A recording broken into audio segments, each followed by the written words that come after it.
कुठू आज Sunday special काय करे? चला दाखवते. एवढे लांबून काय बघताय?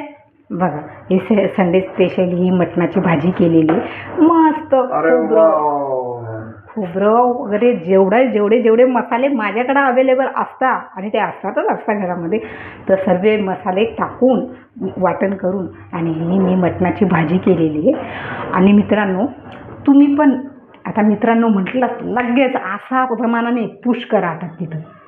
हां, आता करा. संडेला काय असतं ना, आम्ही संडेला लवकर उठतो.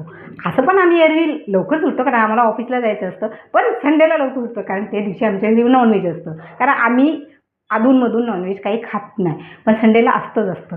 मग त्याच्यामुळे लवकर उठतो. नवरा आंघोळ करून लगेच मटण घ्यायला जातो. तो पण तर वाटण बिटण करून चपात्या भात बीत मी रेडी ठेवते. लास्टला मग गरम गरम मटण केल्यानंतर आम्ही लगेच जेवायला बसतो. तुझ्या हातची मटणाची भाजी म्हणजे जगात भारी, माहिती का? खरंच एकदम टेस्टी. खरंच ना, एकदम जगात भारी. तर मित्रांनो, तर तुम्ही पण मटण मच्छी खा, त्याच्यात प्रोटीन असतं. पण वार पाळत जा, नाही तर संडेला एकादशी आहे, संकष्टी आहे, विनायक चतुर्थी, अशा वेळेस तुम्ही मटण काय शिव पण नका, बघू पण नका, पण इतर वेळेस दणकून खा. सो खा नक्की. ठीक आहे.